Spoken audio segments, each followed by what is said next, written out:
মুচি সর্দারের 8টা মেয়ে। হ্যাঁ 8টা মেয়ে, প্রথমে একটা ছেলে একটা মেয়ে হয়েছে মমতাজ আপা, তারপর হলো একটা ছেলে, এখন আবার ছেলে হইতে হইতে আবার হয়ে গেল 7টা মেয়ে। তখন সে কী করলো, চুপকে আবার একটা বিয়ে করলো নার্সরে। ওই ঘরে একটা ছেলে হইল, ওই নার্সটা মারা গেল। পরে একটা ছেলে একটা মেয়ে নিয়ে এই বাসায় আসলো, ওই আয়াটা নিয়ে আসলো। তার মা তো মারা গেছে, এই মতি সর্দার বিয়ে করছিল এই যে বাচ্চা, ছোট বাচ্চা, ওর নাম বাবু। তো বড় বছর দেখে মন খারাপ, সে বিয়ে করছিল যে ছেলে মেয়ে হয়ে গেছে। তারপর বড় আপা বললো কি, মন খারাপ করো না, তোমার একটা ছেলে, এই ছেলে তোমার কাজ দিব। অবশ্যই এই ছেলে তার কাজ দিয়েছে, আমরা দেখলাম। তবে এই যে 7টা মেয়ে সবই প্রতিষ্ঠিত, কেউ গরিব না। তারপরে যে একটা ছেলে, সেও লন্ডনে, সে প্রতিষ্ঠিত, কিন্তু মারা গেছে। হ্যাঁ, তবে তোমার কথার মধ্যে যুক্তি আছে, কথাগুলি ঠিক। তারপরে কি বলছিলেন যে আরবি, যে আরবি পড়াইতো ও আরবি যে পড়াইতো, মানে আপনি আরবি পড়াইতেন?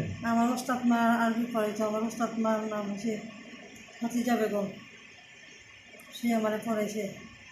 আমার কোনো জায়গার মধ্যে পড়া হয় নাই, খালি পড়া ভুলে দিতাম।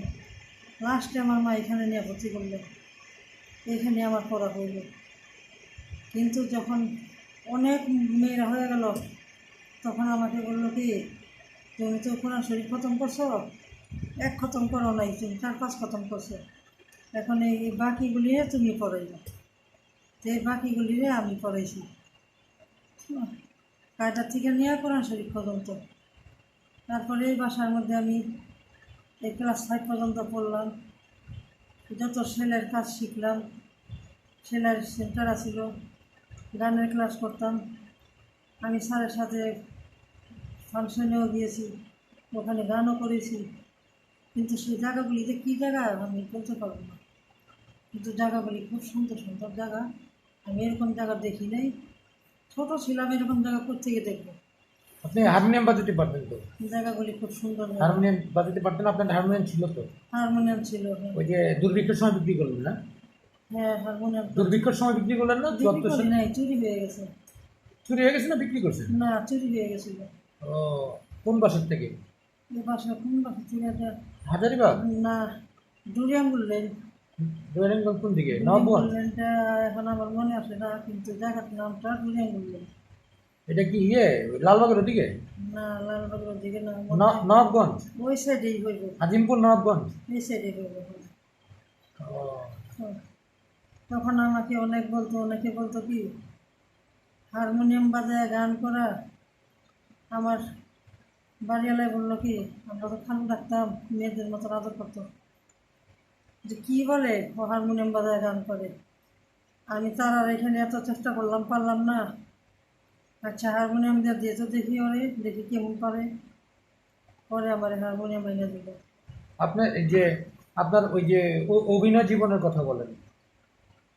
আমার অভিনয় জীবনে আমি শুটিং দেখতে গিয়ে আমার কয়েকটা ছবি বসাই দিয়েছি ওরা করার জন্য।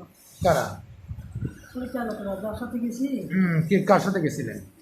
গেছিলাম ওই যে সামিনা, একটা নায়িকা ছিল, সামিনা। আচ্ছা ও নিমতলিতে ভাড়া ছিল, দিনাজপুর বাড়ি এই সাইডে আচ্ছা। পাকা একটা রুমের মধ্যে ভাড়া ছিল।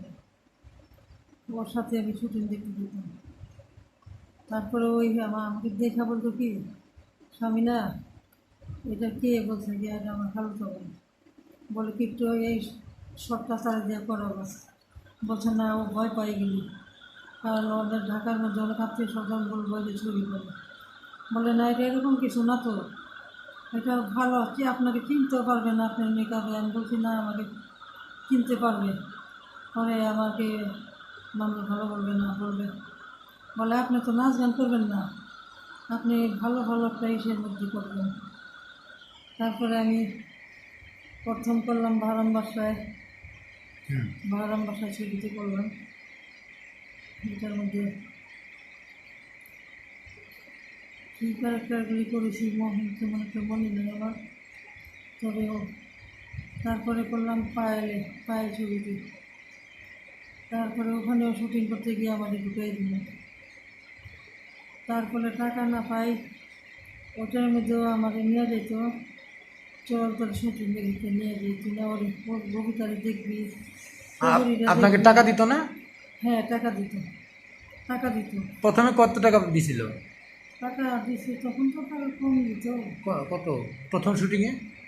মনে করো 400 মতো হয়। আচ্ছা 400 মতো দিত, বাসায় দিয়ে যেত টাকা। আচ্ছা, তারপর? তারপরে আবার এরকম ওখানে গিয়ে আমি একটু পরিচয় হয়ে গেলাম। পরে আবার কমল রানীর দিঘির লোক এসে পড়লো, বললো কি তোমার ভালো তখনটা কোথায়, এখানে আমার এখন কী লাগবো, এরকম একটা মেয়ে লাগবে। তখন কমল রানীর দিঘির মধ্যেও আমি কিছু কাজ করলাম। তারপরে করলাম আমার বউ ছবিতে, আমার বউ ছবির মধ্যে করলাম একটা সাঁওতালি মেয়ের ক্যারেক্টারে। ওটার মধ্যে আজিম ছিল, নাসিমা খান ছিল, ডাইরেক্টরটা খুব ভালো ছিল। তারপরে আরও জানি কি কোন কোন ছবিতে করছি আমার মনে আসে না, আরও কয়েকটা ছবিতে খুব করেছি, মনে আসে না আমার। এমনি মঞ্চ নাটক করছিলেন কোনোদিন? না, আমি মঞ্চ নাটক করিনি। আমার কোনো ছবিতে দিছিলেন? হ্যাঁ, তোমাকে ছবিতে নিয়েছিলাম, কোন ছবিতে? ওই যে লেট ডিয়ার বিলাইট। আচ্ছা, লেট ডিয়ার বিলাইট ছবিটার কবে শুটিং ছিল? এই শুটিংটা হয়েছিল মনে হয় গন্ডগোল এরকম হইব এরকম, সময়? হ্যাঁ এরকম সময়তেই। তখন পরিচালকের নাম ছিল জানি কি, জহির রায়হান। জহির রায়হান তো নাম ছিল। জহির রায়হানটা তো আমি চিনতাম, ভালো চিনতাম। পরে বললো কি একটা বাচ্চা লাগবে, বাচ্চা। পরে বেগম খালা বললো কি ও তো আমার বোনের মেয়ে, ওর একটা বাচ্চা আছে ছোটো, বললে কি কোনো কষ্ট হবে না, কোনো অসুবিধা হবে না, শুধু ববিতার কোলে থাকবে। তারপরে মা তো দিব না, মা বলে না না ওখানে লাইট লুট কী আছে না আছে, আমার নাতি ওখানে কষ্ট পাইব, না না না আমার নাতিকে দিব না। তারপরে অনেক বুঝায় টুঝে নিয়ে আসলো, বেগম খালাম্মা তো ছবি করতো।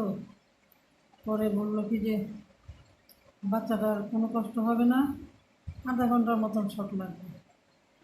তারপরে শট অনেকক্ষণই লাগছে, অনেকক্ষণই শট লাগছে।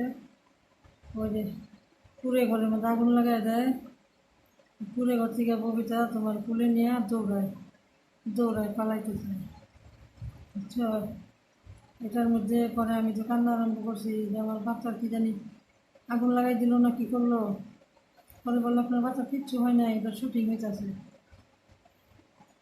ও, পরে ববিতার সাথে দেখা হয়েছিল আপনার কখনো? হ্যাঁ, ববিতার সাথে আমার দেখা কথা হয়েছিল?